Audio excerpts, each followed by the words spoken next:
ꯂꯥꯡꯕꯟꯒꯤ ꯀꯨꯟ ꯇꯔꯦꯠꯅꯤ ꯄꯥꯟꯕ ꯅꯨꯃꯤꯠꯅꯤ꯫ ꯑꯌꯨꯛ ꯌꯦꯟꯗꯥ ꯑꯉꯟꯕ ꯑꯗꯨꯗ ꯃꯁꯥ ꯃꯎꯁꯨ ꯀꯥ ꯍꯦꯟꯅ ꯐꯕ ꯑꯣꯏꯗꯕ ꯄꯥꯔꯞ ꯇꯧꯕ ꯃꯔꯦꯞ ꯋꯥꯡꯕ ꯅꯨꯄꯥ ꯑꯃ ꯌꯨꯝꯒꯤ ꯃꯃꯥꯡ ꯊꯪꯕ ꯏꯪꯈꯣꯜ ꯑꯗꯨꯗ ꯁꯥꯖꯦꯜ ꯇꯧꯔꯤꯕꯅꯤ ꯍꯥꯏꯗꯅ ꯂꯩꯕꯥꯛ ꯇꯧꯔꯤ꯫ ꯃꯃꯥ ꯏꯕꯦꯝꯃ ꯂꯩꯃꯗꯨ ꯃꯈꯨꯠꯇ ꯏꯁꯤꯡ ꯈꯨꯖꯥꯏ ꯑꯃ ꯄꯥꯏꯗꯨꯅ ꯃꯆꯥꯕꯨ ꯀꯧꯗꯨꯅ ꯏꯃꯨꯡꯗꯒꯤ ꯊꯣꯔꯛꯏ꯫ ꯕꯨꯡꯉꯣ, ꯂꯝꯌꯥꯟꯕ, ꯁꯤꯁꯤ ꯅꯪꯒꯤ ꯏꯁꯤꯡ ꯍꯥꯏꯗꯣ ꯁꯤꯗ ꯂꯩꯔꯦ꯫ ꯂꯝꯌꯥꯟꯕ ꯃꯃꯥꯒꯤ ꯃꯈꯨꯠꯇꯒꯤ ꯏꯁꯤꯡ ꯈꯨꯖꯥꯏꯗꯨꯃ ꯂꯧꯔꯒ ꯊꯛꯏ꯫ ꯑꯍꯥꯡꯕ ꯏꯁꯤꯡ ꯈꯨꯖꯥꯏꯗꯨ ꯑꯃꯨꯛ ꯄꯤꯗꯨꯅ ꯃꯃꯥꯗ ꯍꯥꯏꯔꯛꯏ, ꯏꯃꯥ, ꯑꯁꯣꯝ ꯑꯋꯥꯡ ꯊꯪꯕꯒꯤꯁꯤꯗꯤ ꯂꯣꯏꯁꯤꯜꯂꯝꯃꯕꯅꯤ, ꯃꯈꯥ ꯊꯪꯕꯒꯤꯁꯤꯅ ꯍꯌꯦꯡꯂ ꯍꯣꯔꯦꯟꯂ ꯀꯩꯅꯣ ꯇꯧꯔꯒꯦ,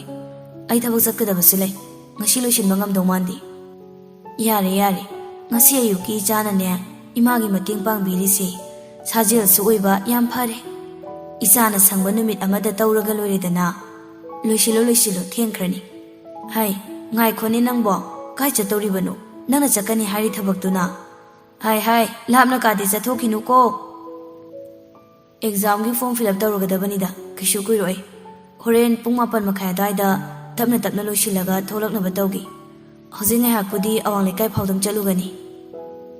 ꯃꯃꯥ ꯏꯕꯦꯝꯃ ꯂꯩꯃꯗꯨ ꯅꯣꯛꯐꯦꯠ ꯇꯧꯗꯨꯅ ꯃꯆꯥꯅꯨꯄꯥꯕꯨ ꯂꯛꯅꯔꯛꯏ꯫ ꯆꯠꯂꯤꯗꯀꯣ ꯏꯆꯥꯒꯤ ꯑꯋꯥꯡ ꯂꯩꯀꯥꯏꯁꯦ, ꯃꯤꯅ ꯑꯋꯥꯡ ꯂꯩꯀꯥꯏ ꯃꯆꯥ ꯑꯣꯏꯔꯕꯣꯏ ꯅꯤꯡꯗꯅ ꯑꯋꯥꯡ ꯂꯩꯀꯥꯏꯒꯤ ꯀ꯭ꯂꯕ ꯃꯦꯝꯕꯔꯗ ꯃꯃꯤꯡ ꯄꯥꯟꯁꯤꯜꯂꯛꯄ ꯇꯥꯔꯦꯅꯦ ꯅꯪꯕꯣ꯫ ꯂꯝꯌꯥꯟꯕꯁꯨ ꯃꯃꯥꯗ ꯂꯛꯅꯕ ꯃꯑꯣꯡꯗ ꯅꯣꯛꯐꯦꯠ ꯇꯧꯔꯒ ꯈꯨꯝꯂꯛꯏ꯫ ꯄꯥꯜꯂꯛꯑꯒꯅ ꯀ꯭ꯂꯕ ꯃꯦꯝꯕꯔ ꯀꯣꯛ ꯑꯣꯏꯁꯤꯜꯂ ꯂꯣꯏꯔꯦꯗꯅ꯫ ꯅꯪ ꯆꯠꯂꯝꯗꯥꯏꯗꯅꯦ ꯏꯆꯥ ꯍꯤꯌꯥꯏꯒꯤ ꯎꯀꯥꯕꯤ ꯈꯔ ꯄꯨꯕꯤꯈꯣ, ꯉꯔꯥꯡ ꯅꯪ ꯃꯥꯃꯅꯅꯦ ꯃꯣꯏ ꯐꯥꯝꯗꯒꯤ ꯐꯥꯏꯌꯦꯅ ꯄꯨꯔꯛꯑꯝꯕꯅꯤ, ꯅꯨꯡꯁꯤꯕꯅꯤꯅꯦ ꯏꯆꯥꯗꯣ, ꯏꯆꯥꯗꯨꯒꯤ ꯃꯄꯥꯟꯗꯒꯤꯅꯤ ꯅꯪꯅ ꯉꯁꯤ ꯒ꯭ꯌꯥꯟ ꯇꯥꯗꯨꯅ ꯍꯥꯟꯅꯒꯤ ꯄꯨꯟꯁꯤꯗ ꯑꯃꯨꯛ ꯂꯥꯛꯏꯕꯁꯦ, ꯏꯆꯥꯒꯤ ꯃꯤꯠꯇꯒꯤ ꯄꯤ ꯇꯥꯍꯟꯕ ꯌꯥꯔꯣꯏꯀꯣ, ꯅꯪꯒꯤ ꯃꯔꯝꯒꯤ ꯅꯨꯄꯤ ꯑꯃꯅ ꯊꯃꯣꯏ ꯁꯣꯛꯅ ꯀꯞꯈꯤꯕ ꯍꯥꯏꯕꯁꯦ ꯅꯪꯒꯤ ꯃꯥꯏꯊꯤꯕꯅꯤꯅꯦ ꯏꯕꯨꯡꯉꯣ꯫ ꯍꯣꯏ ꯏꯃꯥ, ꯑꯩꯁꯨ ꯈꯪꯉꯦꯕ, ꯍꯌꯦꯡꯂ ꯍꯣꯔꯦꯟꯂ ꯑꯃ ꯃꯅꯤꯡ ꯊꯪꯕꯒꯤ ꯋꯥꯁꯦ ꯑꯝꯇ ꯌꯥꯟꯁꯤ, ꯃꯦꯔꯥ ꯆꯥꯎꯔꯦꯟ ꯍꯧꯕꯒꯤ ꯋꯥ ꯌꯨꯡꯅꯅꯕ꯫ ꯍꯣꯏ ꯏꯃꯥ, ꯑꯩ ꯍꯣꯔꯦꯟ ꯍꯜꯂꯒ ꯌꯥꯜꯂꯁꯨ ꯌꯥꯜꯂꯒꯦ꯫ ꯍꯥꯏꯅ ꯂꯩꯕꯥꯛ ꯃꯈꯥꯗ ꯊꯝꯂꯤꯕ ꯐꯣꯟꯗꯨ ꯄꯥꯏꯈꯠꯂꯒ ꯄꯨꯡ ꯌꯦꯡꯉꯤ꯫ ꯄꯨꯡꯁꯤꯗꯤ ꯌꯧ ꯂꯩꯔꯝꯃꯤ, ꯑꯩ ꯊꯦꯡꯉꯤ, ꯑꯩ ꯆꯠꯂꯦꯍꯦ ꯏꯃꯥ꯫ ꯑꯁꯤ ꯍꯥꯏꯔꯝꯂꯒ ꯃꯈꯨꯠꯇ ꯄꯥꯏꯔꯝꯕ ꯌꯣꯄꯥꯛꯇꯨ ꯐꯠ ꯊꯥꯗꯔꯒ ꯄꯣꯂꯥꯡꯈꯣꯛꯇ ꯌꯥꯟꯁꯤꯟꯗꯨꯅ ꯂꯩꯔꯤꯕ ꯐꯨꯔꯤꯠꯇꯨ ꯍꯥꯊꯨ ꯂꯤꯠꯁꯤꯟꯗꯨꯅ ꯀꯣꯟꯊꯣꯡꯂꯣꯝꯗ ꯆꯦꯟꯊꯣꯛꯈꯤ꯫ ꯍꯥꯏ, ꯅꯪꯕꯨ ꯈꯨꯗꯩ ꯑꯗꯨꯒ ꯑꯗꯨꯝ ꯆꯠꯂꯒꯦ ꯍꯥꯏꯔꯤꯕ꯭ꯔꯣ? ꯅꯥꯃꯩꯗꯨꯁꯨ ꯇꯥꯔꯛꯑꯦꯅꯦ ꯇꯧꯔꯤꯗꯨꯕꯣ꯫ ꯇꯥꯔ ꯃꯥꯜꯂꯤ ꯃꯆꯥꯅꯨꯄꯥꯗꯨꯁꯨ ꯑꯃꯨꯛ ꯍꯟꯖꯤꯜꯂꯛꯇꯨꯅ ꯈꯣꯡꯒ꯭ꯔꯥꯎ ꯐꯠ ꯍꯣꯡꯗꯣꯛꯂꯒ ꯍꯥꯊꯨ ꯑꯃꯨꯛ ꯆꯦꯟꯊꯣꯛꯈ꯭ꯔꯦ꯫ ꯑꯉꯥꯎꯕ ꯃꯆꯥꯅꯨꯄꯥꯗꯨꯒꯤ ꯃꯇꯧꯗ ꯂꯩꯃ ꯅꯣꯛꯂꯒ ꯌꯦꯡꯗꯨꯅ ꯂꯩꯍꯧꯏ꯫ ꯑꯩꯃ, ꯑꯉꯥꯎꯕꯁꯤꯗꯤ, ꯏꯍꯦ, ꯉꯥꯗꯨꯗꯤ ꯄꯨꯈꯤꯗ꯭ꯔ ꯃꯥꯜꯂꯦꯅꯦ꯫ ꯂꯩꯃ ꯃꯆꯥꯅꯨꯄꯥ ꯇꯥꯗꯅꯕ ꯀꯟꯅ ꯑꯃꯨꯛ ꯂꯥꯎꯔꯛꯏ꯫ ꯕꯨꯡꯉꯣ, ꯎꯀꯥꯕꯤꯗꯣ ꯄꯨꯈꯤꯗ꯭ꯔꯦꯅꯦꯍꯦ ꯅꯪꯕꯣ꯫ ꯂꯥꯞꯃꯟꯕꯅꯔ ꯀꯩꯅꯣ ꯂꯝꯌꯥꯟꯕꯁꯨ ꯇꯥꯈꯤꯗ꯭ꯔꯦ, ꯃꯥꯒꯤ ꯊꯣꯛꯄ ꯑꯃ ꯆꯠꯈ꯭ꯔꯦ꯫ ꯂꯝꯕꯤꯗ ꯍꯥꯊꯨ ꯆꯦꯟꯕꯣꯏ ꯆꯠꯄꯣꯏ ꯇꯧꯕ ꯃꯇꯧ ꯑꯗꯨꯗ ꯁꯥꯏꯀꯜ ꯊꯧꯗꯨꯅ ꯂꯥꯛꯄ ꯂꯩꯀꯥꯏꯒꯤ ꯅꯨꯄꯥ ꯃꯆꯥ ꯑꯃꯅ ꯂꯛꯅꯔꯛꯏ꯫ ꯗꯌꯥꯟꯕ, ꯑꯩ ꯁꯥꯏꯀꯜꯁꯦ ꯄꯨꯈꯤꯒꯦꯔꯣ ꯈꯔ ꯊꯨꯅꯕ? ꯏꯆꯦ ꯍꯤꯌꯥꯏꯗꯣ ꯑꯋꯥꯡꯀꯥꯏꯒꯤ ꯄꯨꯈ꯭ꯔꯤ ꯑꯆꯧꯕ ꯃꯅꯥꯛꯇ ꯌꯥꯝ ꯁꯥꯎꯅ ꯐꯝꯍꯧꯕꯅꯦ, ꯆꯩ ꯈꯔꯗꯤ ꯆꯥꯒꯦ ꯍꯥꯏꯔꯅꯤꯅꯦ꯫ ꯇꯨꯃꯤꯟ ꯂꯩꯌꯨꯍꯦ, ꯑꯉꯥꯡꯅꯤ ꯀꯥꯏꯅ ꯏꯌꯥꯎ ꯍꯤꯛ ꯌꯥꯎꯔꯗꯅ꯫ ꯅꯨꯡꯉꯥꯏꯇꯗꯅ ꯁꯨꯝ ꯍꯥꯏꯕꯤꯕꯩ ꯋꯥꯅꯤꯗ, ꯆꯦꯜꯂꯨ, ꯆꯩ ꯑꯃꯁꯨ ꯄꯥꯏꯍꯧꯕꯅꯤ꯫ ꯑꯁꯤ ꯍꯥꯏꯔꯒ ꯅꯨꯄꯥ ꯃꯆꯥꯗꯨ ꯂꯝꯌꯥꯟꯕꯒꯤ ꯃꯇꯧꯗ ꯁꯤꯊ ꯅꯣꯛꯇꯨꯅ ꯂꯩꯍꯧꯏ꯫ ꯂꯝꯌꯥꯟꯕꯁꯨ ꯊꯨꯅ ꯆꯠꯄꯗ ꯉꯥꯡꯂꯤ ꯁꯛꯂꯤꯗꯣ ꯃꯈꯥ ꯇꯥꯅ ꯇꯥꯁꯤꯜꯂꯨꯗ꯭ꯔꯤ꯫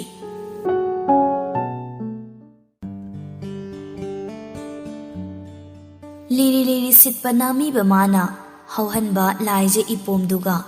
ꯖꯨꯝ ꯂꯥꯎꯅ ꯈ꯭ꯋꯥꯡ ꯍꯦꯜꯂꯞ ꯇꯧꯅ ꯇꯥꯔꯤꯕꯤ ꯁꯝꯂꯥꯡꯗꯨꯒ ꯏꯄꯤꯛ ꯄꯤꯛꯇꯕ ꯁꯅꯥꯕꯨꯟꯗꯨꯃꯒ ꯌꯦꯡꯕꯗ ꯐꯖꯕ ꯅꯨꯡꯁꯤꯕ ꯑꯅꯤꯃꯛ ꯄꯨꯟꯁꯤꯟꯕ ꯍꯥꯏꯕꯗꯨꯃ ꯑꯣꯏꯔꯦ꯫ ꯄꯨꯈ꯭ꯔꯤꯗꯒꯤ ꯏꯁꯤꯡ ꯁꯣꯛꯂꯤꯕꯤ ꯅꯨꯄꯤꯗꯨꯒꯤ ꯇꯨꯡ ꯑꯣꯏꯔꯞ ꯂꯦꯞꯇꯨꯅ, ꯗꯝ, ꯏꯃꯥ, ꯈꯪꯉꯤꯅꯦꯍꯦ ꯍꯤꯡꯆꯥꯕꯣ, ꯏꯁꯤꯡ ꯁꯣꯛꯏꯁꯦ ꯎꯗ꯭ꯔꯣ? ꯁꯣꯏꯗꯅ ꯄꯨꯈ꯭ꯔꯤꯁꯤꯗ ꯇꯥꯔꯒ ꯁꯤꯔꯝꯃꯗꯤ ꯅꯪ ꯂꯦꯝꯅ ꯊꯥꯔꯣꯏꯗꯕꯅꯤ꯫ ꯁꯤꯒꯗꯧꯔꯗꯨꯕꯨ ꯀꯃꯥꯏꯅ ꯑꯃꯨꯛ ꯂꯦꯝ ꯊꯥꯔꯣꯏꯗꯣꯏꯕ? ꯅꯪ ꯀꯩꯗꯧꯒꯦ ꯍꯥꯏꯅꯣꯕ? ꯍꯣ, ꯁꯤꯔꯒꯅꯦ ꯑꯩ ꯊꯋꯥꯏꯗꯨꯅ ꯅꯪ ꯅꯥꯛꯇ ꯂꯥꯛꯑꯒ ꯄꯨꯡ ꯈꯨꯗꯤꯡꯒꯤ ꯇꯝꯅꯔꯒ ꯑꯣꯠꯇꯣꯏꯕ꯫ ꯂꯛꯅꯕꯣꯏ ꯀꯩꯕꯣꯏ ꯃꯈꯥ ꯑꯃꯨꯛ ꯇꯥꯔꯛꯏ ꯂꯝꯌꯥꯟꯕꯅ꯫ ꯂꯥꯏꯁꯣ ꯇꯤꯟꯁꯣꯟ ꯈꯔ ꯇꯧꯔꯒ ꯕꯨꯠ ꯊꯋꯥꯏꯒ ꯂꯣꯏꯅ ꯁ꯭ꯋꯥꯏ ꯃꯥꯡꯍꯟꯗꯧꯔꯕꯅꯤ ꯑꯗꯩꯗꯤ ꯅꯨꯄꯤ ꯑꯃꯒ ꯂꯨꯍꯣꯡꯉ ꯅꯨꯡꯉꯥꯏꯅ ꯂꯩꯍꯧꯔꯅꯤ ꯑꯗꯨꯁꯨ ꯆꯨꯡ ꯐꯤꯔꯥꯜ ꯆꯥꯕꯤ ꯋꯥꯡ ꯆꯥꯎꯕꯤ ꯑꯃꯒ ꯑꯣ ꯋꯥꯡ ꯌꯥꯝꯅ ꯆꯥꯎꯕ ꯄꯥꯝꯕꯒꯤ ꯋꯥꯅꯤꯅꯦ ꯁꯅꯥꯕꯨꯟꯁꯤꯅ ꯍꯦꯛ ꯊꯣꯝꯃꯒ ꯍꯥꯠꯄ ꯅꯪ ꯏꯁ ꯉꯝꯕꯨ ꯉꯝꯒꯗ꯭ꯔꯣ ꯁꯅꯥꯕꯨꯟꯗꯨꯅꯕꯨ ꯍꯦꯜꯂꯤ ꯅꯪꯉꯣꯟꯗ ꯆꯥꯎꯔꯤꯕ ꯌꯥꯔꯣꯏ ꯅꯪꯒꯤ ꯏꯁꯤꯡ ꯁꯣꯛꯅꯕ ꯁ꯭ꯃꯣꯜ ꯁꯥꯏꯖꯀꯤ ꯁꯅꯥꯕꯨꯟ ꯑꯃ ꯅꯣꯏ ꯐꯥꯕꯗ ꯂꯩꯕꯤꯔꯣ ꯍꯥꯏꯌꯨ ꯅꯪ ꯌꯥꯝ ꯎꯁꯤꯠꯇꯕ꯭ꯔꯥ ꯍꯥꯏꯕꯅꯦ ꯉꯁꯤ ꯑꯩ ꯏ ꯀꯥꯔꯛꯀꯅꯤꯀꯣ ꯀꯥꯔꯛꯀꯅꯨꯍꯦ ꯏꯒꯥꯗꯣ ꯊꯦꯝꯅꯕꯅꯦ ꯃꯤꯊꯥꯏꯒ ꯌꯥꯎꯔꯛꯇꯦꯕ ꯑꯩ ꯍꯥꯏꯔ ꯄꯨꯈ꯭ꯔꯤ ꯄꯥꯟꯁꯤꯗ ꯅꯊꯟ ꯍꯨꯟꯗꯣꯛꯑꯝꯃꯒ ꯑꯗꯨꯝ ꯆꯠꯈ꯭ꯔꯅꯤ ꯅꯪꯗꯤ ꯑꯉꯥꯡꯒ ꯆꯥꯎ ꯃꯥꯟꯅꯕꯅꯤꯅ ꯁꯥꯎꯕꯗꯨꯗ ꯑꯉꯥꯡꯅ ꯈꯞꯄꯨꯕꯣꯏ ꯅꯤꯡꯗꯅ ꯃꯤꯅ ꯄꯨꯔ ꯆꯠꯆꯈ꯭ꯔꯖꯅꯤ ꯂꯩꯍꯧꯔꯣ ꯅꯪ ꯑꯁꯤ ꯍꯥꯏꯔꯒ ꯁꯥꯎꯅ ꯑꯃꯨꯛꯇꯪ ꯄꯩꯅ ꯌꯦꯡꯂꯝꯂꯒ ꯄꯨꯈ꯭ꯔꯤꯄꯥꯟꯗ ꯊꯝꯂꯤꯕ ꯄ꯭ꯂꯥꯁꯇꯤꯛ ꯆꯦꯈꯥꯎ ꯃꯌꯣꯝꯗꯨꯃꯒ ꯁꯅꯥꯕꯨꯟꯗꯨꯃꯒ ꯄꯥꯏꯕ ꯆꯟꯕꯣꯏ ꯆꯟꯗꯕꯣꯏ ꯇꯧꯗꯨꯅ ꯈꯣꯡꯂꯩ ꯊꯨꯅ ꯆꯠꯈ꯭ꯔꯦ ꯂꯝꯌꯥꯟꯕ ꯃꯇꯧꯗꯨꯗ ꯅꯣꯛꯂꯒ ꯇꯥꯟꯅꯔꯛꯏ ꯉꯥꯏꯈꯣꯅꯦ ꯁꯅꯥꯕꯨꯟꯗꯨꯅ ꯅꯟꯕ ꯇꯥꯔꯦꯅꯦ ꯃꯃꯥꯡ ꯊꯥꯅ ꯆꯠꯂꯝꯕ ꯅꯨꯄꯤꯗꯨ ꯆꯞ ꯂꯦꯞꯄꯒ ꯁꯥꯎꯅ ꯂꯝꯌꯥꯟꯕꯗ ꯁꯅꯥꯕꯨꯟꯗꯨ ꯄꯤꯁꯤꯜꯂꯒ ꯍꯥꯏꯔꯛꯏ ꯁꯦ ꯑꯗꯨ ꯑꯣꯏꯒꯅ ꯅꯪ ꯑꯣꯏꯅ ꯄꯥꯏꯔꯛꯑꯣ ꯑꯗꯨꯒꯅꯦ ꯑꯩꯈꯣꯏ ꯌꯨꯝꯗ ꯊꯅꯝꯃꯨ ꯃꯤꯅ ꯐꯥꯈꯤꯅꯕ ꯑꯩ ꯁ꯭ꯋꯥꯏꯗ ꯂꯩꯍꯧꯔꯒꯦ ꯌꯥꯔꯣꯏꯍꯦ ꯃꯤꯅ ꯐꯥꯈ꯭ꯔꯗꯤ ꯑꯩꯗꯤ ꯀꯃꯥꯏꯅ ꯇꯧꯍꯧꯗꯣꯏꯕ ꯍꯥ ꯒꯥꯔꯤ ꯑꯃ ꯂꯩꯗꯅ ꯑꯃꯨꯛ ꯇꯥꯟꯅꯔꯛꯀꯅꯤꯁꯨ ꯅꯠꯇꯦ ꯈꯪꯗꯦ ꯑꯩ ꯅꯪꯒ ꯑꯝꯇ ꯍꯤꯌꯥꯏꯅ ꯄꯥꯏꯔꯤꯕ ꯄ꯭ꯂꯥꯁꯇꯤꯛ ꯃꯌꯣꯝꯗꯨꯗ ꯑꯃꯨꯛ ꯈꯨꯠ ꯊꯤꯜꯂꯒ ꯍꯥꯏꯔꯛꯏ ꯀꯩꯅꯣ ꯁꯤꯅ ꯑꯩꯒꯤꯔꯥ ꯍꯋꯥꯏꯆꯥꯔꯅꯤ ꯉꯔꯥꯡ ꯀꯥꯏꯕ ꯆꯒꯦꯝꯄꯣꯝꯕ ꯆꯥꯎꯅ ꯄꯨꯕꯤꯔꯛꯄꯅꯤ ꯄꯤꯔꯣꯏ ꯑꯝꯇ ꯅꯨꯡꯁꯤꯗꯦ ꯑꯩꯈꯣꯏ ꯃꯥꯗꯤ ꯀꯩꯊꯦꯜ ꯅꯪꯅꯕ ꯍꯣꯕꯤꯕꯩ ꯆꯠꯄꯗ ꯆꯒꯦꯝꯒ ꯄꯣꯝꯗ ꯀꯨꯏꯔꯦ ꯅꯪ ꯑꯣꯏꯅ ꯄꯣꯝꯕꯤꯔꯣꯗꯅ ꯅꯪꯅ ꯊꯣꯡꯕ ꯏꯟꯖꯥꯡꯒꯗꯣ ꯆꯥꯗ ꯀꯨꯏꯔꯦꯕ ꯍꯨꯔ ꯀꯩꯅꯣ ꯍꯥꯞꯆꯤꯜꯂꯒ ꯄꯤꯔꯛꯀꯦ ꯄꯨꯛ ꯊꯟꯅ ꯆꯥꯎꯅ ꯑꯁꯤ ꯍꯥꯏꯔꯒ ꯍꯋꯥꯏꯆꯥꯔ ꯃꯌꯣꯝꯗꯨ ꯂꯝꯌꯥꯟꯕꯗ ꯄꯤꯔꯛꯏ ꯂꯝꯌꯥꯟꯕ ꯂꯧꯅ ꯃꯈꯥ ꯇꯥꯔꯛꯏ ꯑꯁ ꯀꯤꯕꯨ ꯀꯤꯖꯔꯦꯗ ꯅꯍꯥꯟ ꯅꯪꯅ ꯈꯦꯔ ꯄꯤꯔꯛꯄꯗꯣ ꯑꯩꯅ ꯈꯅꯥꯎ ꯃꯔꯦꯡ ꯆꯠꯂꯦꯅ ꯈꯜꯂꯦꯕ ꯆꯤꯡꯅꯔꯛꯑꯦꯕꯨ ꯑꯗꯨ ꯍꯥꯏꯔꯒ ꯏꯃꯥꯅ ꯅꯪꯒꯤ ꯎꯀꯥꯕꯤ ꯄꯨꯈꯣꯅ ꯍꯥꯏꯍꯧꯕꯅꯤ ꯊꯨꯅ ꯂꯥꯛꯄꯗ ꯀꯥꯎꯔꯝꯃꯦ ꯑꯩꯗꯤ ꯂꯣꯏꯅ ꯀꯥꯎꯕꯗꯒ ꯇꯥꯏꯅꯔꯅꯤ ꯏꯕꯨꯡꯉꯣ ꯄꯤꯅꯤꯡꯗꯦꯒ ꯄꯤꯖꯅꯤꯡꯗꯦ ꯍꯥꯏꯌꯨ ꯏꯁ ꯄꯤꯖꯅꯤꯡꯗꯕ ꯑꯩ ꯅꯪꯒꯤꯅꯦꯕꯨ ꯍꯥꯏꯔꯗꯤꯅꯦ ꯄ꯭ꯔꯤꯊꯤꯕꯤꯁꯤꯗ ꯐꯪꯗꯕ ꯑꯆꯥꯄꯣꯠ ꯐꯥꯎꯕ ꯄꯨꯊꯣꯛꯑꯒ ꯄꯤꯖꯔꯒꯦ ꯍꯥꯏꯅꯤ ꯑꯣ ꯌꯥꯔꯦ ꯍꯥꯏꯗꯅ ꯄꯦꯟꯖꯔꯦ ꯅꯒꯨꯟ ꯈꯪꯉꯤ ꯏꯕꯨꯡꯉꯣ ꯑꯁꯤ ꯍꯥꯏꯔꯒ ꯄꯩꯗꯅ ꯑꯃꯨꯛ ꯂꯩꯈ꯭ꯔꯦ ꯌꯥꯔꯦꯁꯦ ꯄꯩꯗꯅꯒ ꯑꯃꯨꯛ ꯂꯩꯔꯅꯨ ꯑꯩ ꯊꯦꯡꯈ꯭ꯔꯅꯤ ꯊꯕꯛ ꯆꯠꯊꯣꯛꯇꯣꯏꯅꯦꯕ ꯁꯥꯎꯕꯩ ꯑꯣꯏꯅꯕꯣꯏ ꯇꯧꯔꯝꯕ ꯃꯥꯏꯊꯣꯡꯗꯨ ꯐꯠ ꯍꯟꯖꯤꯜꯂꯒ ꯄꯥꯈꯠꯄ ꯃꯑꯣꯡꯗ ꯍꯥꯏꯔꯛꯏ ꯀꯥꯏꯗ ꯀꯅꯥꯒ ꯄꯥꯈꯠꯀꯅꯨ ꯑꯩ ꯅꯪꯅ ꯅꯨꯡꯉꯥꯏꯔꯣꯏꯗꯕ ꯏꯃꯥꯅ ꯌꯥꯔꯣꯏꯗꯕ ꯊꯕꯛꯇꯣ ꯑꯃꯨꯛ ꯍꯟꯅ ꯇꯧꯔꯔꯣꯏ ꯑꯦꯛꯖꯥꯝꯒꯤ ꯐꯣꯔꯝ ꯐꯤꯜ ꯑꯞ ꯇꯧꯔꯨꯒꯦ ꯇꯧꯕꯅꯤ ꯀꯨꯏꯔꯣꯏꯗ ꯄꯨꯡ ꯀꯌꯥꯗꯅꯣ ꯄꯩꯁꯥꯕꯨ ꯀꯌꯥ ꯆꯪꯗꯣꯏꯅꯣ ꯌꯥꯝꯕ ꯅꯠꯇꯦꯗ ꯄꯨꯡ 4:30 ꯑꯗꯨꯋꯥꯏꯗꯒꯤ ꯂꯣꯏꯁꯤꯜꯂꯒ ꯊꯧꯒꯦ ꯇꯧꯕꯅꯤ ꯇꯥꯕꯨ ꯇꯥꯔꯛꯑꯃꯅꯤ ꯆꯠꯅꯕ ꯇꯧꯒꯦ ꯍꯣꯔꯦꯟ ꯍꯜꯂꯛꯑꯒ ꯐꯣꯟ ꯇꯧꯔꯛꯀꯦ ꯑꯁꯤ ꯍꯥꯏꯔꯝꯂꯒ ꯂꯩꯍꯧꯔꯣ ꯆꯠꯂꯒꯦ ꯍꯥꯏꯕꯒꯨꯝ ꯏꯪꯒꯤꯠ ꯑꯃ ꯄꯤꯔꯛꯏ ꯉꯥꯏꯈꯨꯑꯣ ꯐꯅꯦꯛ ꯃꯆꯤꯗ ꯌꯦꯞꯂꯝꯕ ꯂꯨꯄꯥ 100 ꯆꯞꯄꯤ ꯑꯃ ꯂꯧꯊꯣꯛꯂꯒ ꯄꯤꯔꯛꯏ ꯁꯦ ꯁꯤꯅ ꯚꯔꯥ ꯑꯣꯏꯅꯕꯨ ꯌꯥꯔꯅꯤꯗ ꯅꯪꯒꯤ ꯑꯦꯛꯖꯥꯝꯗꯣ ꯃꯥꯏ ꯄꯥꯛꯄ ꯑꯣꯏꯅꯕ ꯄꯤꯕꯅꯤ ꯂꯧꯗꯕ ꯌꯥꯔꯣꯏꯀꯣ ꯂꯝꯌꯥꯟꯕꯁꯨ ꯏꯀꯥꯏ ꯅꯨꯡꯁꯤ ꯌꯥꯅꯗꯨꯅ ꯂꯧꯔꯣꯏꯒꯦ ꯍꯥꯏꯕꯁꯨ ꯉꯝꯗ ꯏꯀꯥꯏ ꯂꯧꯁꯤꯜꯂꯤ ꯐꯖꯅ ꯆꯠꯂꯨꯀꯣ ꯐꯖꯅ ꯂꯩꯔꯝꯃꯨ ꯍꯤꯌꯥꯏ ꯂꯩꯃ ꯏꯁꯤꯡ ꯁꯅꯥꯕꯨꯟꯗꯨꯃꯒ ꯃꯌꯨꯝꯗ ꯍꯜꯂꯛꯏ ꯌꯨꯝꯗ ꯆꯪꯂꯛꯄꯗ ꯍꯤꯌꯥꯏ ꯂꯩꯃꯒꯤ ꯃꯃꯥꯒ ꯃꯄꯥꯒꯗꯨ ꯋꯥ ꯈꯔ ꯉꯥꯡꯅꯕ ꯇꯥꯕꯗꯒꯤ ꯉꯥꯏꯍꯥꯛ ꯇꯨꯃꯤꯟꯅ ꯂꯣꯟꯅ ꯇꯥꯏ ꯑꯩ ꯃꯃꯥ ꯅꯆꯥꯅꯨꯄꯤ ꯀꯗꯥꯏꯗ ꯆꯠꯈꯤꯒꯦ ꯀꯅꯥꯒꯤꯗ ꯆꯠꯀꯅꯤ ꯍꯥꯏꯔꯝꯒꯦꯕ ꯁꯥꯎꯅ ꯍꯪꯂꯛꯄ ꯋꯥꯍꯪ ꯑꯣꯏꯕꯅ ꯍꯤꯌꯥꯏꯒꯤ ꯃꯃꯥ ꯇꯊꯣꯠ ꯀꯤꯔꯨꯞ ꯃꯄꯨꯔꯣꯏꯕꯗ ꯌꯦꯡꯗꯨꯅ ꯍꯥꯏꯔꯛꯏ ꯀꯩꯗꯧꯔꯒꯦ ꯃꯈꯣꯏ ꯑꯩꯒꯤ ꯄꯥꯕꯨꯡꯅ ꯂꯥꯏꯒꯤ ꯁꯦꯕꯥ ꯆꯠꯈ꯭ꯔꯒ ꯑꯗꯨꯛ ꯁꯥꯎꯅ ꯍꯟꯕꯤꯔꯛꯏꯗꯨꯕꯨ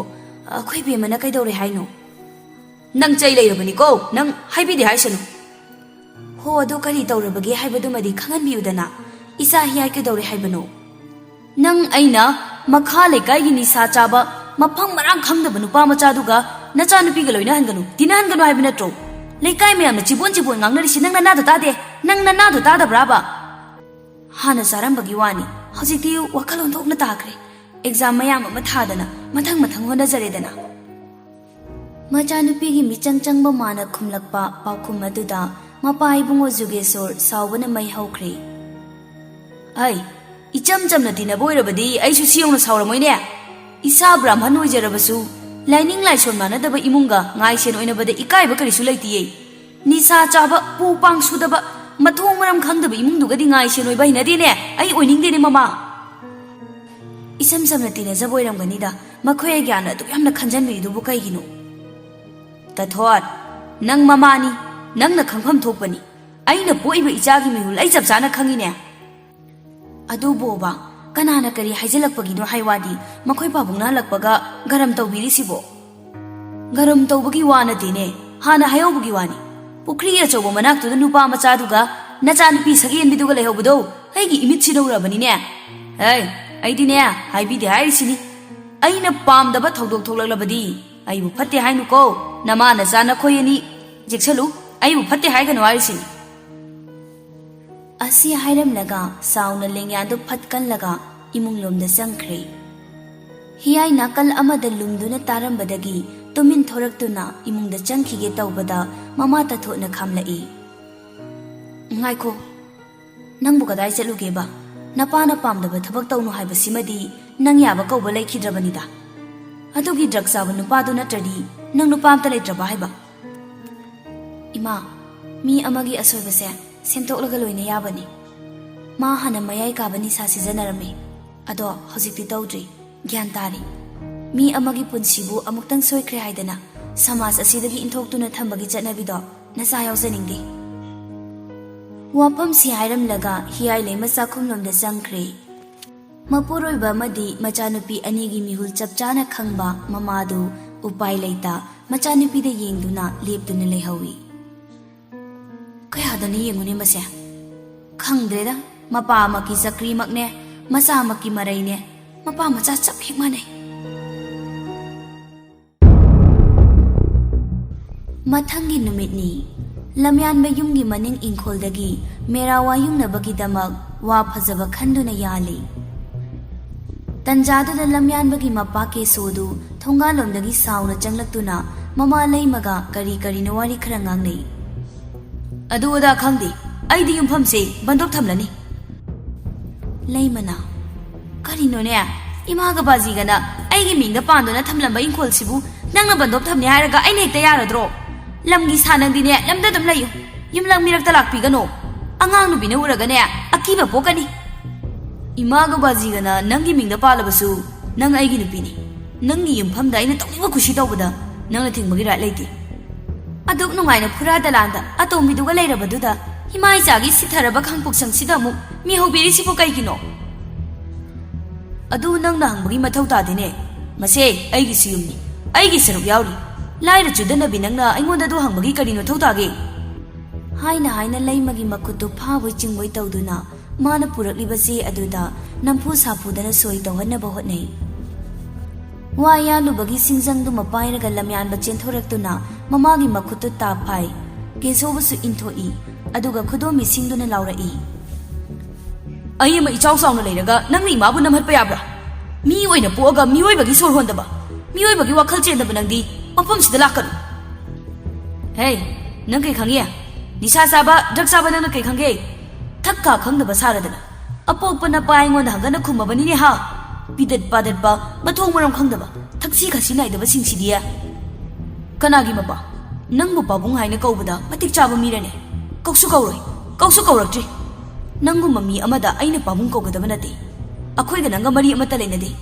amuga ne imagi matu nama soklaba aina kedogiyo asi hairam laga lamyanba makutta pairamba thangjaudu makhada pop thadaram laga mama leimadu makut paina imungda singduna changkhre oh kanana ngamge haibadu yingnaba taredana keso mamit khana yenglaga wahai edu hairam laga sauna thongalomda thokre tha ama phajilakle lamyanbagi imungda toina launaba toina wangangnaba tawbasi mapa ke sona laktuna ingkol piu ingkol bandok thamge haina lan tawba lamyanbaga sukhatna chaina tawbasi leikai gi miwangang na binupi kharagidi nungai jabi haibadu oire machi punsinduna lamyanba amadi lamyanbagi imungi maramda chibon ngangnari numittu lamyanba angang tuition tawruraga halakpani leikai gi pandu kalamagi mamangda नुपी खरा चंगसिंदुना क्वा मतम अमममगा लमयानबगी मरमदा वा ngangnarambadu karigi tadani lamyanba masu taribani khangsinada saduna tapne ilamba cycle du khara yangna inkhatuna chatkibani as khangdeda tawrido imai pima ngambungami apokpa mapaduda thangjongnaga yam yangi tawi ho nongmasune itay ke sodo inama laimoigi thongal ne ina punglom hingyom laga thorakpado as aidini yengba khangamdi hoine nisa sabaduna bu tawngami bani phanna phataba oirasu nang ainaga ipa phuba kaidudi ne ngampo nateda adubu ne inama laimado machanupa ka to amata khamdukta jala haiwani khangde moi wari se mawadu su phattabani sige sijarasano khalambasu yai ado inama laimadusu itaine yam phubiramba malida adugi machanupana saudana mapada khutthaba oira mali moiga hek thangnana leiba ichi bemalna ne ngarang do mai hairami machanupadusu ni sapasaga sijanadabadi kuire haida haima lamyan bana trene sibo tumilayu takhi batari makhoi mayamgi maraktagi mau amana bungo lamyan ba kai sarubano ne nangbo yang ilamba cycle chaplep laga mamai di onthorak ta khumla e angang tuition tawrubani ini asikak hairam laga amuk hanna yenglamda lamyan ba cycle yang na thogatuna chatkhri is kanagi masabu irjanu ne asigu masina larik tambi dana kayam haiduba isa isu gane amata tamhaloi dai nakal lamarum dana hi hai leima lamyan ba ka pau phauna daba tha ma phajilakle call tawrasu paidi switch off khara hai network phangde khara hai tawduna lakpani nupi masu lepte numit khuding lamyan baga pau phauna na bo hotnaba call hanjin tawi nongmana leikai gi manaw nupa thaduna lamyan ba leibre yeng halloi nongmana makhoi ani unafam pokri achoba manakta pung kaya phamduna lakpa ngairui adubu thengnaba kauba leitabadu wakhal wari mamanaba singdasu hangba horakle ngasi su amu hi ai leima lamyan bagi number da call tawsini The person you are calling is not answering. Please call again later. hi ai leima na phone do hanjin tawbada paimalak trabada lamyan bagi yumda laklami mama leima du sumang wai teiduna leirambadagi hi ai leima changlakpadu ubada wai teirambadu lepi haima bema isabu kadai chatlubano mangon sida ka khalo ima khut hamaga ne sagalon birake yarani ima ai sida sum lakpani kai hainingi ne ichani magi da lakpa bo ima dayan malai khibro leite ne he ngasai ayuktagi thokhibani hanjilaktri sakamata sakhidri kadai chalibano kari dawribano adu sukaimta hairammanati nangonda ka hairam la amdrabaram ni madubo ima aina su phone yam tawbani handang marakse pawam da phauna bangamdi ihi kari angang no ni madubo aidi nabani paw phauna ramgadra nangonda hange na khalamli bani kari thabak no kadai da no su khangdi pangsata chali handang marakse walang so mata ngangdi sak suin thi nungai na sadi mane handala kisanu mana walot pa yabrado imane ichanu pa do hek halakpaga nangla ami haidana paw tamge ko hoima adudi aymu chalukhigi hiyai leimasu thokri leimasu machagi honglakli ba mawong aduda chamamnaba wakhalama khanduna nungsuk nungjana na leihawi hiyai leimana lamyan ba hoigi thongal adudagi tholakpaduda leikai gi maunaha ani na murum sonaduna wari sanarambadu hiyai leima hi ubaga maunaha ani du changsilaktuna amana hairai bima nangbo awang leikai ai kya ke sugi machanupi do natro au mani doncha bema idom sawa haigi nang idom cha da ne lana di launu ko kai werbo ne idom cha hek thai biu idom sa hoi di ne nangi asigi lamyan ba haibu nupa macha si asiga punba loinaba tona tina tawbasi tawhanning da idom sa khoi su nupi amagi tungi punsi da tarakadaba awabado khangna tumina leisinbado hek nungaitadana isani khana haibani ko lana lawganu maunaha amana amu chumi bema नुपी हाइबसिदि याम लुबनी थांगदब खोंथांदो मुन्ना चेक्सिना येंगलगा थांगदबनी मागी लमयानबसिसुने अदो याम फत्तबा अंगांगबुदि नत्तेदा मरा खरा ngaवजा लांगजा तरुरबसु संगननी अंगांग ओइबदुननी खल्लुबनी अदुबुने हानगी फिबमदा मो हंजलकनी हाइबसिदिने अखोइसु थाजदबनिने तौरिसे हियाय lemma तुमिना तारंबदु अकोनबगी वाही खरादुदा लांगतकनबा थकतपा मगा लोइनना हंगलई इदोमचा कइनो हाइबिरिबसिबो अइगोंदा मयेक सेनोंता हाइबियुबा हौजिकता सुनिने इबुंगो लमयानबदु नुपी मचा खरागा असी मनिंगी school असिगी नाकन मरुमदा करी करिनो तहोबनी जंगजिलगा हे खामुबसु याबा नतेदो खांगदे खांगदे बेमा नंग वाखल मुना खलुको असी हाइरमलगा मौनहा अनिदुसु चटख्री हियाइसु मौनहा अनिदुना हाइरमबा मफम अदुदा प्रप्रप चतुना लमयानबा लैब्रा हाइना कुयिंग येंगलुई उरे स्कूलदुगी मनिंगलोम थंगबा साइडता लैबा कारी कारी तौबा वालदुगी मरुमदा मखोय मरी मयाय काबा निसा सिजनदुना लैरंबदु मदु उबदा हियाय पिंग लाउख्री थमोइदुसु सोख्री मरम खंगद मिटलुदगी हौरकपा पिरांगदुसु सिंथरा इमिकुप्तुदा चंगसिलक्तुना लमयानबगी मखुत्ता पाइदुना चिंखटलगा चिंगदुना पुई लमयानबा हियायगी मखुत फटकनथोकलगा कइनो नंग तोइसे नंगना तोरिसे कइनो फत्तबनी सानी मतोंग मरम खंगदबा पू पांग सुदबा निसा चाबनी अइगिदमक अइगी मरमगिदमक नंगना वाबिरिसे कइगिनो लापना लयु अइगी नाक्तगी लापना अइगा लोइनरगा नंगी माइचोपकनी नंगी जसु सोलकनी दयानबा नंग कइदौरगे कनाना नंगोंदा कइ हाइरकपगिनो नंगना सुमाइना मक तौरमिसे नंगबु अइना यादबा इमाना यादबा थबक अमुहना तौररोय हाइबदाइने खंगदे अइ केमता खंगदे ngaure angau bole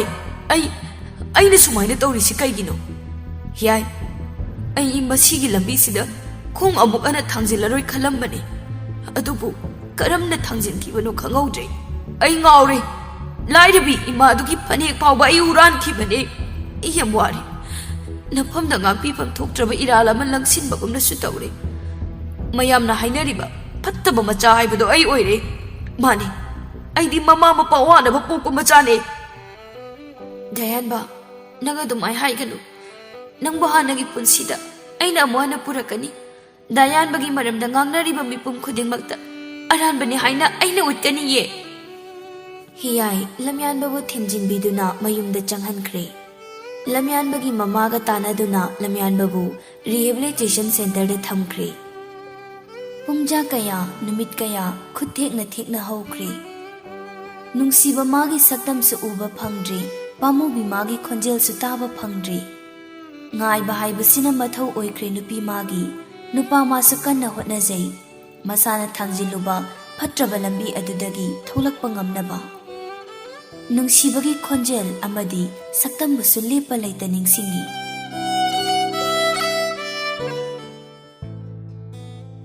था तरुकी मतुंग हियाय लैमा लैकागी पुखरी अचौबदा इसिंग सोपा लाकबनी पुखरी मपानदा फी सुदुना लैरंबा ममानबी लिंथोइना हियाय लैमाबु कौरई हियाय इसिंग सोपा लाइरो सोक्तुइने फी सुरामिरो येंगो फियामसे अइगी इबुंग नानगनी खंगदबा मा लैबदो मागी ngaktani अइगी गमता यावदे कोंगोन गमता थो याद्रेबा मागी फी सुबदने अइ खुद कासे लोइ तत्लपोनी ताबो याइदो इनम मथीरसे आयु अदुदी नंसु खुद तत्लरोय मसा सुनालनीदना खंगदे खंगदे नुपीगी वागा हौदोबा याबा जा नतेको ngaikone दयानबदुबु थोलाब्रो नहानिने अइना मा उरंबदु हियाय लेमा करिसु खुमदा लिंथोइदा तिंगक तिंगक येंगदुना लै लिंथोइसु हियायगी मवुंग खंगदुना मखा तारई नंगोंदा सरप्राइज तौगेना खनबगी हाइदोक्ता बोइरमनी यादेको मिदी सरप्राइज कयाम तौनदोरे हियाय से नोकनिंगदबा मिनोक अमा सेमदुन नोकलमलगा मयुम चंख्रे नुमिदांग युमगी थबा इंखांग लोइरबा तुंगदा लमयानबदा फोन तौई अनिरक सुबा तौबदुदनी लमयानबना पाइखलकपदो हेलो खुमलक्तबदुदा अमुकस कौई हेलो दयानबा ताई अदुम हाइरो कैदौरिगे कैस तौदे हिप्पी ꯗꯥꯌꯥꯟꯕ ꯌꯨꯝꯗ ꯊꯣꯛꯂꯛꯑꯦꯅ ꯂꯤꯟꯊꯣꯏꯅ ꯍꯥꯏꯌꯦ. ꯑꯗꯣ ꯆꯨꯝꯕ꯭ꯔꯥ ꯍꯪꯒꯦ ꯇꯧꯔꯛꯄꯅꯤ. ꯍꯣꯏ, ꯑꯩ ꯌꯨꯝꯗ ꯂꯩꯔꯦ. ꯀꯔꯝ ꯀꯥꯟꯗ, ꯀꯩ ꯅꯨꯃꯤꯠꯇ ꯂꯥꯛꯏꯅꯣ? ꯏꯔꯥꯏ ꯅꯨꯃꯤꯠꯇ, ꯅꯨꯃꯤꯠ 4ꯅꯤ ꯁꯨꯔꯦ. ꯑꯗꯨꯒ ꯑꯩꯉꯣꯟꯗ ꯀꯩꯝꯇ ꯈꯪꯍꯟꯗꯕ? ꯈꯪꯉꯨꯅꯨꯗ, ꯈꯪꯗ꯭ꯔꯁꯨ ꯌꯥꯕ ꯄꯣꯠꯅꯤ. ꯍꯥꯟꯅꯒ ꯃꯥꯟꯅꯗꯕ ꯃꯑꯣꯡ ꯑꯃ ꯇꯧꯕꯗꯨꯗ ꯍꯤꯌꯥꯏ ꯇꯞꯂꯞꯅ ꯀꯔꯤꯅꯣ ꯍꯥꯏꯕꯒꯨꯝ ꯂꯝꯌꯥꯟꯕꯗ ꯇꯞꯅ ꯀꯧꯔꯛꯏ. ꯗꯥꯌꯥꯟꯕ. ꯇꯥꯏ. ꯅꯪ ꯀꯩ ꯇꯧꯔꯒꯦ? ꯅꯍꯥꯟꯈꯩꯒꯁꯨ ꯃꯥꯟꯅꯗꯦ. ꯅꯁꯥ ꯅꯨꯡꯉꯥꯏꯇꯕ꯭ꯔꯣ? ꯀꯩꯁꯨ ꯇꯧꯗꯦꯗ. ꯑꯗꯨꯒ ꯀꯩꯒꯤ ꯃꯥꯟꯅꯗ꯭ꯔꯤꯕ? ꯅꯪꯅ ꯁꯨꯝ ꯈꯟꯖꯤꯟꯕꯒꯤ ꯑꯣꯏꯔꯝꯒꯅꯤ. ꯀꯩꯗꯧꯔꯒꯦꯕ? ꯀꯩꯝ ꯇꯧꯗꯦ ꯃꯤ. ꯉꯥꯏꯍꯥꯛ ꯇꯨꯃꯤꯟ ꯂꯩꯔꯕ ꯇꯨꯡꯗ, ꯑꯩꯉꯣꯟꯗ ꯁꯥꯎꯔꯤꯔꯣ? ꯑꯁ, ꯁꯥꯎꯗꯦ. ꯀꯩꯝ ꯇꯧꯗꯦ ꯍꯥꯏꯁꯦ ꯇꯥꯗ꯭ꯔꯣ? ꯂꯝꯌꯥꯟꯕꯅ ꯈꯣꯟ ꯈꯔ ꯀꯜꯂꯞ ꯉꯥꯡꯂꯛꯄꯗꯨꯗꯗꯤ ꯍꯤꯌꯥꯏ ꯂꯩꯃ ꯃꯕꯨꯛꯅꯤꯡ ꯈꯔꯗꯨ ꯅꯨꯡꯁꯤꯔꯦ. ꯀꯔꯤꯁꯨ ꯍꯥꯏꯔꯝꯗ ꯐꯣꯟꯗꯨ ꯀꯛꯂꯒ ꯃꯦꯁꯦꯖ ꯑꯃ ꯊꯨꯅ ꯇꯥꯏꯞ ꯇꯧꯏ. ꯍꯌꯦꯡ ꯄꯨꯈ꯭ꯔꯤ ꯑꯆꯧꯕ ꯃꯅꯥꯛꯇ ꯂꯥꯛꯑꯣ. ꯁꯦꯀꯦꯟ ꯐꯥꯗꯦ ꯃꯦꯁꯦꯖ ꯔꯤꯄ꯭ꯂꯥꯏ ꯂꯥꯛꯏ. ꯀꯩꯒꯤꯅꯣ? ꯋꯥꯔꯤ ꯁꯥꯁꯤ. ꯌꯥꯗꯕꯁꯨ ꯌꯥꯔꯣꯏ. ꯄꯨꯡ 2ꯗ ꯑꯩ ꯉꯥꯏꯔꯝꯒꯦ. ꯑꯁꯤꯈꯛ ꯍꯥꯏꯅꯔꯒ ꯑꯅꯤꯗꯨ ꯅꯨꯃꯤꯠꯇꯨꯃ ꯂꯣꯏꯁꯤꯟꯈ꯭ꯔꯦ. ꯃꯊꯪꯒꯤ ꯅꯨꯃꯤꯠꯅꯤ. ꯍꯤꯌꯥꯏ ꯂꯩꯃ ꯄꯨꯈ꯭ꯔꯤ ꯃꯄꯥꯟꯗ ꯂꯦꯞꯇꯨꯅ ꯂꯝꯌꯥꯟꯕꯕꯨ ꯂꯥꯛꯄ ꯉꯥꯏꯔꯤ. ꯉꯥꯏꯅ ꯉꯥꯏꯅ ꯃꯪꯂꯥꯟ ꯑꯃꯗꯁꯨ ꯇꯥꯎꯔꯤ. ꯃꯇꯝ ꯑꯃꯗ ꯍꯦꯛ ꯍꯦꯛ ꯃꯥꯅ ꯉꯥꯏꯔꯤꯉꯩ ꯇꯨꯡꯗꯒꯤ ꯄꯥꯈꯪ ꯃꯥꯅ ꯈꯪꯍꯜꯂꯛꯈꯤꯕ ꯃꯤꯀꯨꯞꯁꯤꯡ ꯅꯤꯡꯁꯤꯡꯗꯨꯅ ꯃꯣꯃꯣꯟ ꯅꯣꯛꯆꯩ. ꯉꯁꯤꯁꯨ ꯑꯃꯨꯛ ꯂꯥꯛꯇꯨꯅ ꯈꯪꯍꯜꯂꯛꯀꯗꯧꯕ ꯍꯦꯛ ꯅꯤꯡꯂꯨꯏ. ꯑꯗꯨꯕꯨ ꯑꯣꯟꯅ ꯇꯩꯅꯕꯗ ꯑꯣꯏꯅ ꯊꯣꯛꯂꯔꯦ. ꯀꯌꯥꯝ ꯀꯨꯏꯔꯒꯦ ꯉꯥꯏꯕ? ꯉꯥꯏꯍꯥꯛ ꯑꯣꯏꯔꯦ. ꯂꯝꯌꯥꯟꯕ ꯍꯥꯟꯅꯒꯨꯝ ꯌꯥꯝ ꯅꯛꯁꯤꯟꯅ ꯂꯦꯞꯄꯁꯨ ꯇꯧꯗꯦ. ꯍꯤꯌꯥꯏꯗ ꯑꯣꯟꯁꯤꯟꯗꯨꯅ ꯌꯦꯡꯕꯁꯨ ꯇꯧꯗꯦ. ꯈꯔ ꯍꯟꯇꯣꯔꯞ ꯇꯧꯅ ꯂꯦꯞꯂꯒ ꯄꯨꯈ꯭ꯔꯤꯗ ꯌꯦꯡꯗꯨꯅ ꯇꯨꯃꯤꯟ ꯂꯩ. ꯋꯥ ꯑꯃꯠꯇꯁꯨ ꯃꯆꯤꯟꯗꯒꯤ ꯀꯥꯡꯊꯣꯔꯛꯇꯦ. ꯍꯤꯌꯥꯏ ꯂꯩꯃꯁꯨ ꯂꯝꯌꯥꯟꯕꯒꯤ ꯃꯇꯧ ꯉꯥꯏꯍꯥꯛ ꯃꯨꯟꯅ ꯌꯦꯡꯂꯒ ꯋꯥ ꯍꯧꯗꯣꯔꯛꯏ. ꯌꯥꯝ ꯑꯣꯜꯂꯝꯃꯤ. ꯀꯅꯥꯕꯣ? ꯅꯪ. ꯂꯝꯌꯥꯟꯕ ꯄꯨꯈ꯭ꯔꯤꯗ ꯌꯦꯡꯂꯝꯕꯗꯒꯤ ꯃꯤꯠꯐꯝ ꯍꯣꯡꯂꯒ ꯍꯤꯌꯥꯏꯗ ꯌꯦꯡꯂꯛꯏ. ꯍꯤꯌꯥꯏꯗꯤ ꯍꯥꯟꯅꯅ ꯂꯝꯌꯥꯟꯕꯗ ꯌꯦꯡꯗꯨꯅ ꯂꯩꯔꯝꯃꯤ. ꯃꯤꯠꯐꯝ ꯑꯃꯨꯛ ꯐꯠ ꯍꯣꯡꯈꯤꯗꯨꯅ ꯈꯨꯝꯂꯛꯏ. ꯑꯣꯜꯂꯕꯅꯤ. ꯍꯥꯟꯅꯒꯤ ꯂꯝꯌꯥꯟꯕꯗ ꯑꯣꯏꯗ꯭ꯔꯕꯅꯤ. ꯀꯩꯒꯤꯅꯣ? ꯀꯩꯒꯤꯅꯣꯕꯣ? ꯅꯪꯅ ꯁꯨꯛ ꯊꯤꯅ ꯑꯣꯟꯕꯒꯤ ꯃꯔꯝ. ꯃꯤꯕꯨ ꯍꯥꯟꯅꯒꯨꯝ ꯑꯗꯨꯝ ꯂꯩꯕ ꯌꯥꯕ꯭ꯔꯥꯅꯦ? ꯑꯩ ꯍꯥꯟꯅ ꯅꯤꯁꯥ ꯆꯥꯔꯝꯃꯤ. ꯍꯧꯖꯤꯛꯁꯨ ꯑꯗꯨꯝ ꯆꯥꯈꯣ ꯍꯥꯏꯔꯣ? ꯐꯠꯇꯕ ꯂꯝꯕꯤꯗꯒꯤ ꯑꯣꯜꯂꯛꯄꯗꯨꯗꯤ ꯀꯩꯁꯨ ꯀꯥꯏꯗꯦ. ꯑꯩꯅꯁꯨ ꯄꯥꯝꯃꯤ. ꯑꯩꯉꯣꯟꯗ ꯅꯪꯅ ꯍꯥꯟꯅ ꯎꯠꯂꯝꯕ ꯃꯑꯣꯡ ꯃꯇꯧ ꯎꯠꯂꯛꯄꯁꯤꯗꯤ ꯑꯩ ꯈꯤꯇꯪ ꯅꯨꯡꯉꯥꯏꯇꯦ. ꯃꯇꯥꯡ ꯃꯇꯝꯒꯤ ꯃꯇꯨꯡ ꯏꯟꯅ ꯀꯦꯔꯦꯛꯇꯔ, ꯕꯤꯍꯦꯕꯤꯌꯔ, ꯅꯦꯆꯔ ꯂꯣꯏꯅ ꯑꯣꯟꯗꯕ ꯌꯥꯔꯛꯇꯦ. ꯅꯪꯅ ꯈꯜꯂꯤꯁꯦ ꯀꯩꯅꯣ? ꯀꯩꯝ ꯈꯟꯗꯦꯗ. ꯍꯤꯌꯥꯏ ꯂꯩꯃ ꯉꯁꯥꯏ ꯃꯈꯩ ꯃꯄꯨꯛꯅꯤꯡ ꯐꯥꯊꯗꯨꯅ ꯉꯥꯡꯂꯝꯕꯗꯨ ꯂꯝꯌꯥꯟꯕꯒꯤ ꯑꯑꯣꯟꯕ ꯃꯇꯧ ꯑꯗꯨꯗ ꯇꯞꯊꯕ ꯉꯝꯗ ꯁꯥꯎꯔꯞ ꯇꯧꯅ ꯍꯪꯂꯛꯏ. ꯀꯩꯝꯇ ꯈꯟꯗ꯭ꯔꯒ ꯅꯪꯅ ꯎꯠꯂꯤꯕ ꯃꯌꯥꯝꯁꯤ ꯀꯩꯅꯣ? ꯅꯪꯅ ꯁꯨꯃꯥꯏꯅ ꯇꯧꯅꯕ ꯑꯩꯅ ꯅꯪꯉꯣꯟꯗ ꯀꯩ ꯂꯥꯟꯈ꯭ꯔꯒꯦ? ꯂꯥꯟꯗꯦ. ꯅꯪ ꯀꯩꯝꯇ ꯂꯥꯟꯗꯦ. ꯑꯩꯅ ꯂꯥꯟꯕꯅꯤ. ꯍꯟꯗꯛꯃꯨꯛꯇꯤ ꯍꯤꯌꯥꯏ ꯄꯦꯔꯤ ꯄꯦꯔꯤ ꯇꯧꯗꯨꯅ ꯉꯥꯡꯂꯛꯏ. ꯑꯩꯅ ꯁꯨ ꯀꯨꯏꯅ ꯅꯪꯕꯨ ꯎꯕ ꯐꯪꯗꯅ ꯂꯩꯔꯒ ꯅꯨꯃꯤꯠ ꯈꯨꯗꯤꯡꯒꯤ ꯈꯨꯠ ꯊꯦꯛꯑꯒ ꯅꯪ ꯂꯥꯛꯄ ꯉꯥꯏꯕꯅꯤ. ꯅꯪ ꯍꯜꯂꯛꯄꯁꯨ ꯑꯩꯉꯣꯟꯗ ꯈꯪꯍꯟꯗꯦ. ꯑꯩꯅ ꯋꯥ ꯉꯥꯡꯉꯁꯨ ꯅꯪ ꯐꯖꯅ ꯈꯨꯝꯕꯤꯗꯦ. ꯅꯪꯅ ꯑꯗꯨꯃꯥꯏꯅ ꯇꯧꯔꯒ ꯑꯩ ꯅꯨꯡꯉꯥꯏꯔꯝꯒꯅꯤ ꯈꯟꯕ꯭ꯔꯣ? ꯍꯤꯌꯥꯏ ꯂꯩꯃꯒꯤ ꯃꯇꯧ ꯑꯗꯨ ꯂꯝꯌꯥꯟꯕ ꯌꯦꯡꯁꯤꯜꯂꯨꯗ꯭ꯔꯤ. ꯃꯃꯥꯏ ꯂꯩꯊꯣꯛꯇꯨꯅ ꯊꯧꯁꯥꯗꯕ ꯃꯑꯣꯡꯗ ꯈꯨꯝꯂꯛꯏ. ꯑꯩꯒꯤ ꯋꯥꯈꯜ ꯀꯩꯝꯇ ꯈꯟꯕꯤꯔꯨꯅꯨꯗ. ꯋꯥꯅꯕꯅꯤ. ꯑꯩꯗꯤ ꯃꯇꯤꯛꯁꯨ ꯆꯥꯗꯦ. ꯄꯨꯄꯥꯡꯁꯨ ꯁꯨꯗꯦ. ꯑꯩꯒꯨꯝꯕ ꯑꯃꯒ ꯂꯣꯏꯅꯔꯒ ꯅꯪ ꯌꯥꯝ ꯋꯥꯔꯛꯀꯅꯤ. ꯑꯍꯦꯟꯕ ꯑꯃ ꯂꯥꯛꯄꯗ ꯅꯪꯁꯨ ꯑꯗꯨꯝ ꯆꯠꯈꯤꯅꯤ. ꯂꯝꯌꯥꯟꯕꯒꯤ ꯄꯥꯎꯈꯨꯝꯗꯨꯗ ꯍꯤꯌꯥꯏ ꯂꯩꯃ ꯄꯦꯟꯗꯕꯅ ꯍꯦꯟꯃꯟꯈꯤꯕꯅ ꯋꯥ ꯑꯃꯠꯇ ꯉꯥꯡꯂꯝꯗ ꯑꯃꯨꯛꯇꯪ ꯃꯨꯟꯅ ꯌꯦꯡꯂꯝꯂꯒ ꯇꯞꯍꯤꯡ ꯇꯞꯍꯤꯡ ꯃꯌꯨꯝꯂꯣꯝꯗ ꯆꯠꯈ꯭ꯔꯦ. ꯂꯝꯌꯥꯟꯕꯁꯨ ꯄꯨꯈ꯭ꯔꯤ ꯄꯥꯟꯗꯨꯗ ꯃꯗꯣꯝ ꯂꯦꯞꯇꯨꯅ ꯂꯩꯍꯧꯏ.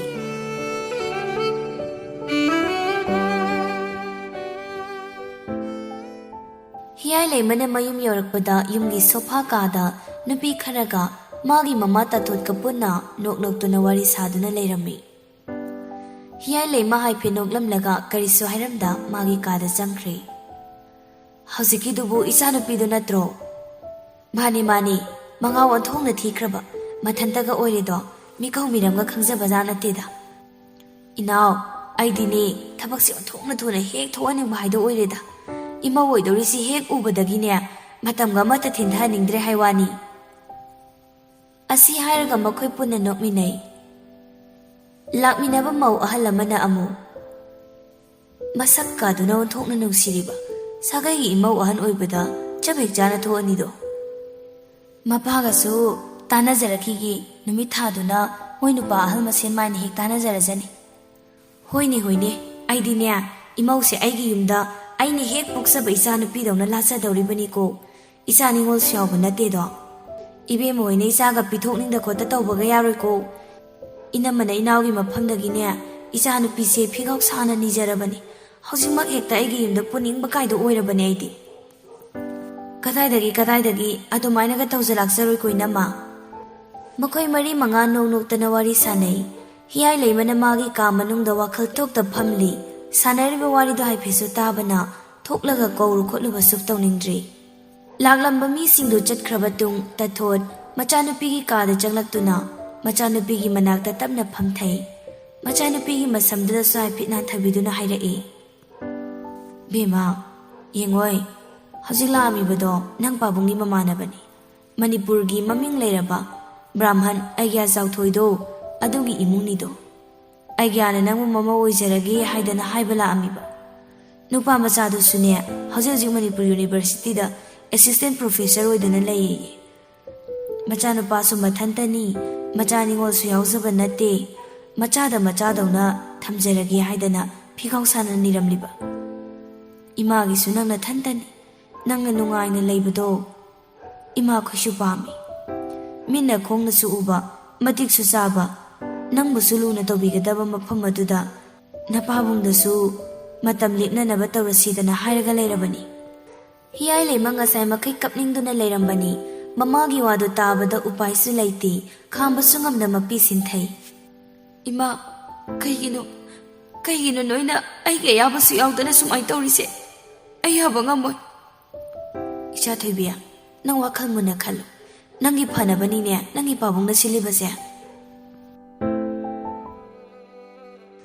ꯂꯨꯍꯣꯡꯕꯒꯤ ꯃꯇꯝ ꯂꯦꯞꯅꯗꯨꯅ ꯂꯨꯍꯣꯡꯒꯗꯕ ꯊꯥ ꯑꯃꯈꯛꯇ ꯉꯥꯏꯔꯦ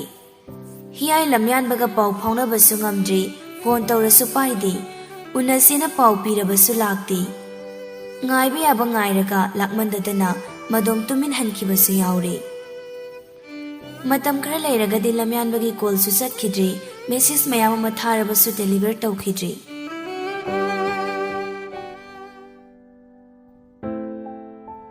ꯏꯃꯥ ꯍꯤꯌꯥꯏꯕꯨ ꯂꯩꯈꯤꯕ꯭ꯔꯣ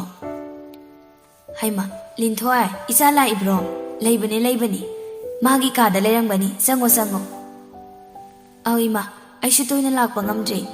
ꯑꯩꯈꯣꯏ ꯇꯥꯃꯣ ꯂꯨꯍꯣꯡꯕꯒ ꯀꯩꯒ ꯄꯥꯁꯟꯅꯗꯅ ꯅꯈꯣꯏ ꯅꯅꯝꯃꯗꯨꯕꯨ ꯃꯕꯨꯛ ꯃꯄꯥꯎ ꯐꯕ꯭ꯔꯣ ꯀꯃꯥꯏ ꯇꯧꯒꯦ ꯌꯥꯝ ꯐꯩꯌꯦ ꯏꯃꯥ ꯑꯩꯕꯨꯁꯨ ꯌꯥꯝ ꯂꯨꯅ ꯇꯧꯕꯤꯌꯦ ꯈꯪꯗ꯭ꯔꯦꯗ ꯏꯕꯦꯝꯃ ꯅꯪꯒꯤ ꯃꯔꯨꯞꯁꯤꯅꯅꯦ ꯑꯗꯨꯝ ꯎꯪꯗꯅꯇ ꯂꯩꯕ ꯏꯃꯥ ꯍꯣꯏꯁꯨ ꯋꯥꯈꯜ ꯊꯣꯛꯇ꯭ꯔꯤ ꯅꯪꯅ ꯑꯃꯨꯛꯇ ꯊꯦꯝꯖꯤꯟꯕꯤꯔꯝꯃꯨꯀꯣ ꯍꯣꯏ ꯏꯃꯥ ꯆꯪꯉꯨꯈꯤꯒꯦ ꯂꯤꯟꯊꯣꯏꯅ ꯆꯪꯂꯛꯄꯗ ꯍꯤꯌꯥꯏꯗꯨ ꯐꯃꯨꯡꯗ ꯐꯝꯂꯒ ꯅꯥꯀꯟꯗ ꯂꯩꯔꯤꯕ ꯊꯣꯡꯅꯥꯎꯔꯣꯝꯗ ꯑꯣꯟꯊꯣꯛꯂꯒ ꯎꯪꯗꯨꯅ ꯂꯩꯔꯝꯃꯤ ꯀꯩ ꯋꯥꯈꯜ ꯈꯜꯂꯤꯅꯣ ꯂꯨꯍꯣꯡꯉꯝꯗꯥꯏꯁꯤꯗ ꯌꯨꯝ ꯊꯥꯗꯣꯛꯇꯣꯔꯦꯅ ꯄꯨꯛꯅꯤꯡꯒ ꯅꯨꯡꯁꯤꯔꯛꯏꯔꯣ ꯍꯤꯌꯥꯏ ꯂꯩꯃ ꯍꯟꯅ ꯐꯥꯎꯕ ꯌꯦꯡꯂꯛꯇ ꯌꯦꯡꯈꯤꯕ ꯑꯃꯗ ꯌꯦꯡꯗꯨꯅ ꯂꯩ ꯃꯃꯥꯟꯅꯕꯤ ꯑꯗꯨꯒꯤ ꯃꯇꯧꯗ ꯂꯤꯟꯊꯣꯏꯁꯨ ꯍꯤꯌꯥꯏ ꯂꯩꯃꯒꯤ ꯂꯦꯡꯖꯨꯝꯗ ꯄꯥꯏꯗꯨꯅ ꯃꯈꯥ ꯇꯥꯔꯛꯏ ꯍꯤꯌꯥꯏ ꯅꯪꯕꯨ ꯁꯨꯃꯥꯏꯅ ꯁꯨꯝ ꯇꯧ ꯂꯩꯔꯒꯦ ꯍꯥꯏꯔꯣ ꯅꯪ ꯏꯃꯥ ꯄꯥꯕꯨꯡꯒꯤꯁꯨ ꯈꯔ ꯈꯜꯂꯨ ꯅꯪꯅꯗꯨ ꯋꯥꯅ ꯑꯐꯕ ꯂꯝꯕꯤꯗ ꯆꯤꯡꯈꯠꯄꯤꯔꯒ ꯅꯪꯕꯨ ꯍꯟꯅ ꯌꯦꯡꯂꯛꯇꯕ ꯃꯤꯗꯨꯒꯤ ꯃꯔꯝꯗ ꯅꯪꯅ ꯁꯨꯝ ꯈꯟꯖꯤꯜꯂꯒ ꯂꯩꯕꯗꯣ ꯑꯩ ꯂꯩꯍꯟꯅꯤꯡꯗꯦ ꯂꯨꯍꯣꯡꯒꯗꯕ ꯃꯇꯝꯁꯨ ꯈꯖꯤꯛꯇ ꯉꯥꯏꯔꯕꯅꯤ ꯅꯃꯥꯏ ꯅꯃꯤꯠ ꯏꯀꯨꯠ ꯀꯨꯠꯈꯩ ꯏꯈꯨꯏ ꯈꯨꯏꯒꯩ ꯁꯤꯒꯤ ꯐꯤꯕꯝꯁꯤꯗ ꯅꯪ ꯃꯝꯇꯣꯞ ꯃꯌꯥꯏ ꯀꯃꯥꯏ ꯊꯣꯛꯇꯣꯔꯤꯒꯦ ꯍꯥꯏꯕꯅꯤꯗ ꯂꯤꯟꯊꯣꯏ ꯑꯩ ꯗꯌꯥꯟꯕꯨ ꯌꯥꯝ ꯅꯨꯡꯁꯤꯌꯦ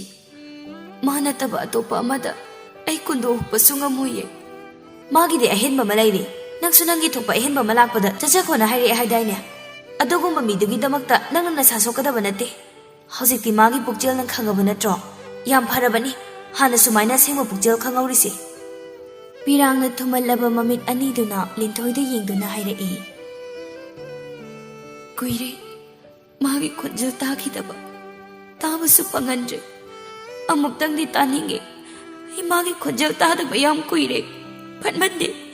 ꯑꯍꯦꯟꯕ ꯃꯥꯁꯨ ꯐꯠꯃꯟꯗꯦ ꯊꯋꯥꯏꯗꯒꯤꯁꯨ ꯍꯦꯟꯅ ꯄꯥꯝꯃꯨꯕ ꯃꯥꯕꯨ ꯏꯄꯝꯗꯒꯤ ꯑꯌꯥꯕ ꯌꯥꯎꯗ ꯁꯦꯠꯇꯨꯅ ꯄꯨꯕꯤꯈ꯭ꯔꯦ ꯍꯧꯖꯤꯛ ꯐꯥꯎꯕ ꯃꯥꯒꯤ ꯐꯣꯟ ꯆꯠꯇ꯭ꯔꯤꯕꯣ चते अने मेसेज थाबसु चते उनसेना कौरसु मा लाक्ते मा याम फत्ते अइनसु वारगा माना केमता खंग्रिसे कइगिनो मागी निंगाइसे याम कल्ले अइना थेंबसु ngamde अइना मिगी मनाक्ता चटखिदोरा फावबा माना एगोंदा लक्नदुना निंगाइ सुम तौरगा लेरिसे सेबु कइगिनो हियाय लिथोय आई मा याम उनिगे आई दयान बगमता उनालो आई नोइना हाइबा इमाना हाइबा लोइना यारगे आई मा गमता उनालो फारसे आई ngamnabasi lagi ai su paudi longna bonabani hanguba khuding ukhidaba thengnakidaba kuirena loi hairakpa dayan boy gi ni du sune kithil macha de he urambani ini du su ukhidri phare ai chalagi naksu phajana lehoro dongma monglagi saka to myam chatho ko strong oina legadaba nasa soladi dayan bo na bachat pangam jaroi luhonggadaba numit 10 da ngairabani bore ओइगदौरिबा आइग्या चाउथोइगी मचानुपाना नुपी अमा चेनसिलकले ताबदा जुगेश्वर सावबना मई हौख्रे करीनो दा आइग्या लुहोंगदबा सुनुमित 10 खक्ता ngairabani आइग्या गिसिदि आइबु चंगा हातपगी वाफमनिदा साउबिनो आइग्या आइगिदसु अदुमकनिने थोकलिबा नुपी मचादो युमसिदा पुसिलाबनिना आइसु उपाय लेतेने आइग्या इचा फत्तबा पोकलुबना आइग्यागी ममांगदा खक्नतना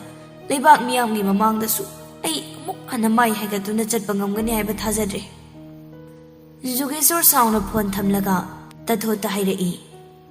नसा नुपी कदाइदा लई मागी कादा लेरमगनी अदुबु मोय आग्या हसिपा खोइबु कै तौदुरिगे काइबा ताबनी थौरानी इचागी अयाबा यावदा मपा आइने इचाबु थाजनबु होटनरुबा इचाना यादबा मफमदा नमदना लेहनबु होटनरुबगी mahai ngasidi phangle makha laigagi nupa machadudasु aina tathi na ngangbe khido ai ngasidi yam ningamaktre ni mama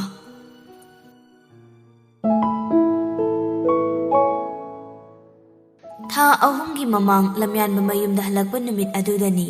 hiyai lemagi mapa jugesorna lamyan bada wari sarakhiba hiyai ga lapthokna naba wa hairakibadu bungo nangbo halakpada songairi kadai da nomung chatli dubo ima ai hale ase namong nupi do khangdribani ai lai namta haru khigeba mama lai manuk laga kaya di kai khangdribani yengone se lambi da chalingai hiyai gi mapana lamyan mabu khamlaki ibungo nangbu makha lai kai gi iche lai magi machanu padu natro oh mane babu ngai ko ipa wa haike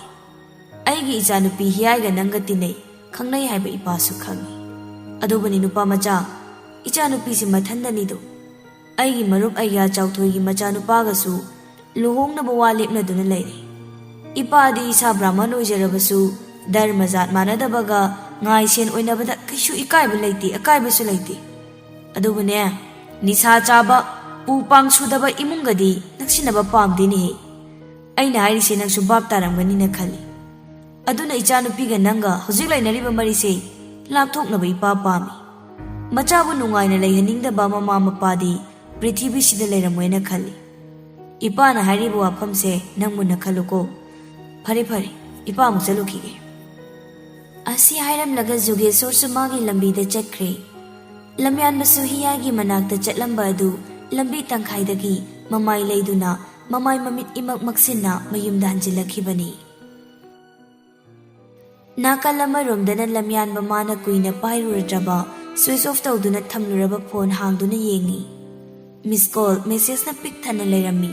hiyagi number dagi tharakhiba message singdo amata chithadana mathang amamamta oina pai dayan ba nang thabak chimbro phone su pai de unaba sulakti nang sanga kanda kolam da tawro tabro dayan ba nahan chawbana kem hairak tabro aina ngai khe ngai rago nang di sulakti kai tawrage dayan ba nangi phone chu chate message su deliver am da tawdi kai daw yawrage dayan ba ai ngasai no yum da la ami thong su lo lawi ima su lai hauti kai tawrage ba nang bo aina thaba message se he ubaga phone tawro ko dayan ba ai luhong dawri पाबुंग इमागा न सिनबनी अइना दी यादबनी अइ नंग नतबा अतोपा कनामतगी मनाक्ता लेनिंदिये नंग phone से अमता पाइरौबा अइ यम वारी इबानी कदाइदनो मा चटखरसी नंग होरेन थोलो अइ नुंदा वैरम अखोय मनिंगदा लेरमगे दयानबा नंगना बगे हम फते अइना ngarang nang lakpa ngairaga nangti laksu lakti aigi luhongbagi matam su lep nangna sumaina tumina sum leiraga ai kaida waibano se nang pholam ta paikaloba ai luhongbado yakre nangna piramba chaina simati ai su punsigi kauraroi hangningba wahang kaya leirasu paukum phangaroi daba napam da hangbagi kanaba su leiraroi chakna taksi adum solaga lelage adubu nangna ipamda aranba chama minamba lising kaya taurubasu hanjin hanjin ngakpiba ngamkini haina thamoi sinadi tattana chirol tawi nangi tungi punsidasu mai pakpa oyoko nangi thamoina khoidaba laibakpa bimahakpusu luna tawbiyo hiyai leima mapanda mamaga mapaga na ngangnaribadu tarabasu nachungda lamyanmagi message sata changduna hana mana thakiba message sing yengba sanaduna lei khudaktuda message mayamdu mathang deliver tawkhibaduda ngakna yengingai message ama reply lai aigi phatraba awonma matawsigi marumda lutsinuna thamliba aigi asengma thamoigi marol sidi marol thokandana sum thamlagi thamoi sigi marumda aina utkiba thamoi sinadi yaningdaba aigi itau kharana nangmu chatkino aina khamjaba sungam handi aisu ahin kaya nangmu ningsingduna pirang singthaki nangi awawa bu khangda tung onthokduna chatliba aibu ngakpiba ngamdrabasu nangi tungi punsida nungaina bagidama nangmu thadokpasina nangi nafamda piba aigi aroiba khudoloijage nungaina layuko hiyai tharakliba message adu paraba tung call tawgi hek tawbaga mamanabi lingthoi hatu pakhatna hiyai bu kauduna changlai hiyai mama ta thotna magi kada laikhibani ne kaitawrage ni chana du pakhana changai dubo dayan bado iba hospital da haiba loi phatringa hiyai lema makhuta pairama phone thadaramlaga magi kadagi chinthorai dayan ba kaitawrage linthoi ma kaitawre haibano dayan bado pneumonia na nabadagi hospital da leiruraga nahan khakta yumda lae hai aina hausi moigi yumda chalubada dayan bado jigyan mangkhibadagi hospital da mu pukhatkani na moigi thonga da mi miyam lehawe linthoi ai hospital da chatke lao chasilao dayan bagi manakta chasilao asi hairaga sumanglomda chenthokige tawbaga mapai bungo Jugeshwar na machanapi bu phaduna hairai bema nang sigi phibam sina thanda chatpe law ipaga buna chasi hiyai leima mapa Jugeshwar mama tathot amadi linthoi makhoi mari punna lamyan babu pukhatliba hospital adu tamna lakli hospital du hek yobaga lamyan babu treatment piriba emergency room adugi mapanda leiramba lamyan babu pukhalakhiba miyoi sing aduda lamyan bagi phibam hangbada nupi do ngauri angaubi oli tanjadu da lamyan babu treatment piriba emergency room adudagi doctor ama makhuta chebang ama paiduna tholakpadu ubada hiyai leima doctor dugi manakta changsinduna amuk hanglui doctor ma gyan taraba ai magi manaktam ta changsage ai maga warim ta sanajage doctor do hiyai leima da ngai hak tumin yenglamlaba matung makhuta pairiba je aduda amuk mitpham thamduna mamit ngai hak usilaga hairai I am Dr. Poirey, casualty doctor of NIC hospital, hereby certified the date of Lamyan Bakhetri Mayu at the age of 29,